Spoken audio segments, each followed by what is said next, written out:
Assalamualaikum warahmatullahi wabarakatuh. Halo anak-anak, perkenalkan nama saya Dila Ovielia. Kalian bisa memanggil saya dengan nama Budila. Nah, pada pertemuan kita hari ini kita akan mempelajari materi cerita tentang teks fabel. Apakah di sini ada yang sudah tahu apa itu teks cerita fabel? Kalau kalian semua belum tahu, mari kita belajar apa itu cerita teks fabel. Untuk mengawali pembelajaran materi cerita teks fabel, kita harus mengerti terlebih dahulu apa itu fabel. Jadi, fabel berasal dari bahasa Latin, yaitu fabulat yang berarti bercakap atau bercerita. Boleh dikatakan juga bahwa fabel merupakan cerita tentang kehidupan binatang yang berperilaku menyerupai manusia, yang berkaitan erat untuk memberikan pesan moral dan nilai-nilai luhur lainnya. Nah, tadi kalian kan sudah mengetahui apa itu fabel. Sekarang kita akan mempelajari struktur fabel. Dalam struktur fabel terdapat 5 bagian. Yang pertama, orientasi. Yang kedua, komplikasi. Yang ketiga, klimaks. Yang keempat, resolusi. Dan yang terakhir adalah koda. Nah, apa kalian tahu apa itu orientasi? Oke, kalau kalian belum mengetahuinya, mari kita belajar bersama. Yang pertama kan orientasi. Nah, orientasi ini adalah bagian di mana penulis mulai memperkenalkan tokoh dan hubungan antar tokoh, latar tempat, dan waktu, hingga menata adegan yang akan membawa pada alur cerita.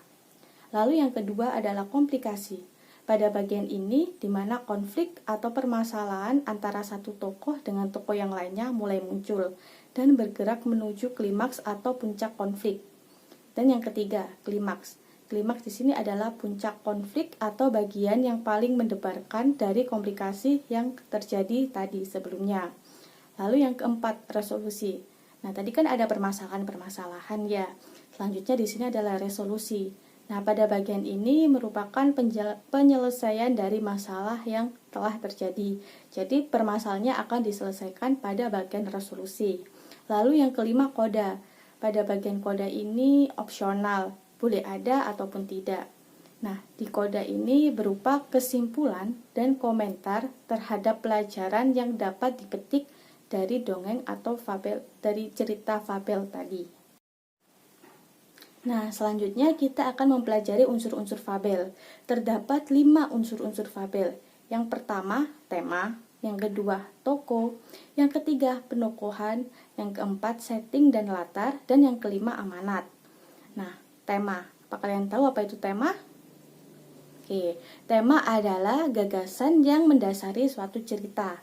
Tema dapat ditemukan dari kalimat kunci yang diungkapkan oleh tokoh atau penyimpulan keseluruhan dari peristiwa sebab akibat pada cerita. Lalu yang kedua, tokoh. Tokoh merupakan hewan. Karena kan tadi sudah dijelaskan ya bahwa fabel itu tokohnya atau pemerannya adalah hewan atau binatang. Jadi pada unsur-unsur fabel ini tokohnya merupakan hewan atau binatang. Lalu yang ketiga, penokohan. Penokohan adalah pemberian karakter pada tokoh.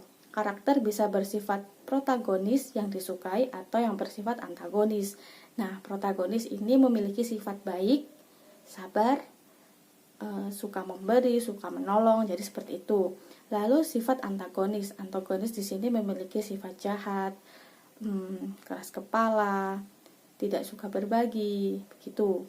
Lalu yang keempat, setting atau latar, merupakan tempat dan waktu kejadian serta susunan dan dalam cerita.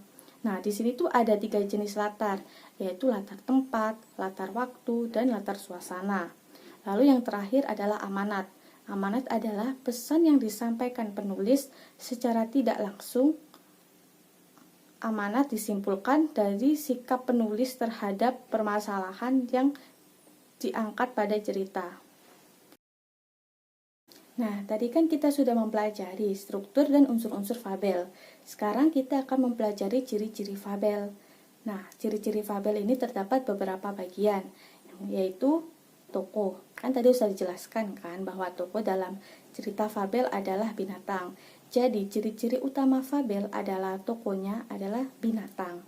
Lalu yang kedua, setiap tokoh berperilaku layaknya manusia yang dapat berbicara dan beraktivitas, berpikir, dan memiliki sifat atau watak layaknya manusia.